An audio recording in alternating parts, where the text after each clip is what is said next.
So Dan had to take you through the morning papers, and here with me to review them this morning are the broadcaster and writer Edward Adu and the sociologist Ashley Frawley. A very good morning to you. And Edward, you're fresh, I should say, from DJing very late last night, so we're honoured to have you up early this morning. You were DJing till 1. You're too cool for us. I'm energized. I'm ready to go this morning. I'd like to pretend that I was out clubbing till 1, but sadly that's very, very far from the truth. Anyway, let's crack on with the papers, shall we? And Ashley, you've picked out The Eye to kick us off, and their main headline is focusing on the fact that there have been a few MPs announcing now that they're not going to stand at the next election. Yes, that's right. And there are a few reasons given for that, personal reasons in some people's cases. You know, they're very young Tories that have come into politics and have cited the fact that their youth has not been a normal youth. And I just find it very interesting because it seems to me that this speaks to a loss of moral and political conviction on the part of policymakers and less of a sense of responsibility. It seems to me that politics has become, I mean, it's always been this way, but quite a bit more about building one's CV than a real sense of responsibility to the public. And of course, why not? You know, why wouldn't you seek to get out before your name is sullied? We have an atmosphere in public life now where no mistakes are really allowed and no forgiveness, or very little forgiveness, seems to be on the table. And so the objective is to get in and out while getting as little dirt on oneself as possible. Loyalty is not rewarded. In fact, often it's punished. So it makes sense that people would quit before they can fail. Do you think that's fair, Edward? What's your take on this? Because there are some people that would say they've taken on those responsibilities and put some years in, and some people, we don't know the reasons behind these particular individuals standing down, but there are some that are saying that it's really tough being an MP. You face a lot of criticism, you work long hours, and they could earn more money elsewhere potentially. What's your thoughts on this, Edward? I think that's an individual choice. There are clearly people who are passionate, and all MPs they want to do it purely to serve their constituents, and obviously front bench for their positions. But then when it comes to the question of should they do it purely for the job, or they could do it elsewhere and earn money, that's the option which they should have decided prior to taking on the responsibility or thinking about becoming an MP. I think it's a crucial time because of what's happened concerning Brexit, obviously the change of prime ministers.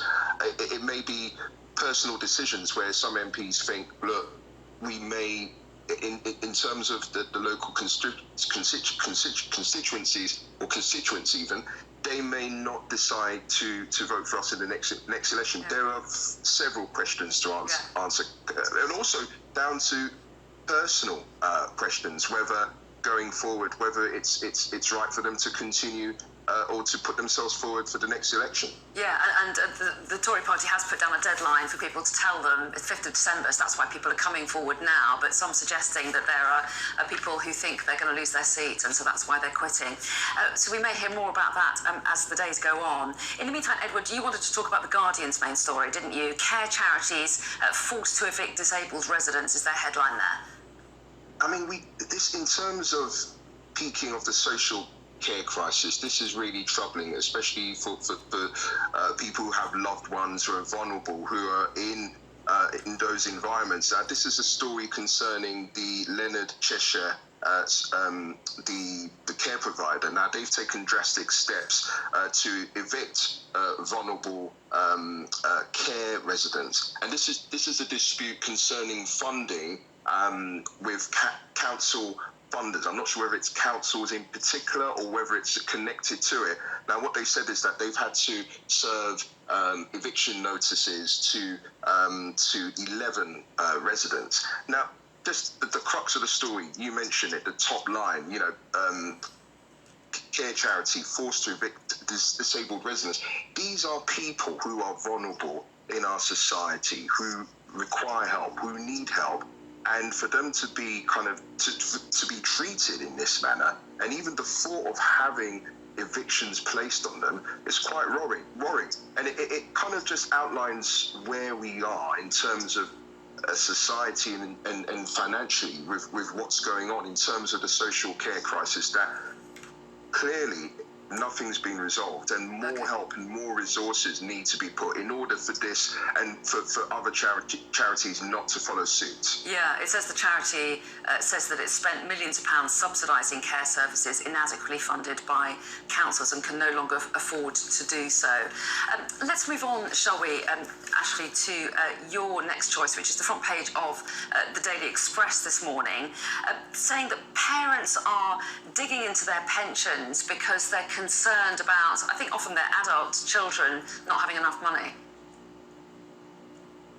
Yes, as usual, this is sort of indicating the fact that people who claim to care for those in the government has tried to put forward, well, we're going to make all of these changes, but we are going to make sure that the most vulnerable in society are cared for. And this sort of puts the lie to that, because people are sort of digging deep all over trying to support their loved ones. And now, of course, this week, 11.6 million pensioners have received or are going to receive £600 to help with energy bills. And the government has tried very hard to, and even in their announcement, to say, well, this is because of Ukraine. This is because of what's happened to Ukraine, that pensioners are going to be struggling, and that people are struggling generally right now. But what all that Ukraine has offered the government is an ability to deflect attention from a very long-standing inability to be realistic about energy policy. And therefore, they found themselves in a serious crisis because as soon as something went wrong, there was no backup plan. And now there's a huge emphasis on green energy, but green energy cannot catch up fast enough. And so the only realistic solution, which has been on the table for a long time, has been sort of downgraded by all across Europe, which is nuclear. And it's very difficult to catch up with that. And so we have this situation where now the entire, all working people across the UK are going to be struggling. Pensioners are going to be struggling. The government is trying to put a Band-Aid on all of these issues by sort of throwing out a little bit of money here and there, and deflecting attention from their long-term inability to deal with problems in a serious way. Okay, yeah, and the government would say we've given pensioners an inflationary rise, but I guess the fear is that if they dig into their pension pots, that may cause them problems, mightn't it? If they're then helping out others. Edward, let's turn to the Times, shall we? Their top story is about a chief constable speaking out against what he calls virtue signalling online, isn't he, and on social media. Or more or less telling his officers, get on and do the job and don't get involved in spats or anything connected to on social media. Now, and we often hear, we've come across stories about police officers dancing to the Macarena, but I mean, this is about this. Stephen Watson, he's been praised by Suella Braverman by calling out sort of woke policing, and he wants a back to basics approach. Now, he's basically told his officers, to avoid online fluff and nonsense and get on with doing what they should be doing, which would be dealing with 999 calls. Now, the Home Secretary has praised Stephen Watson and said that other forces or other chief constables should follow suit. Now, some previous or current other chief constables have they've more or less been very kind of liberal, and they've kind of supported things like the right to take the knee and other initiatives and other kind of movements. But I think what his stance on this is like, look, you've got to my officers have to remain impartial. I don't want them getting involved in conversations or doing anything connected to debates or have their views online. They simply have to do the job. So this is interesting to see whether other police forces will take action and say to their officers, look, we just simply want you to do the job. Don't get involved in any political discussions or debates or anything online. Simply do the job. Yeah, it'd be really interesting to see how other police forces do respond.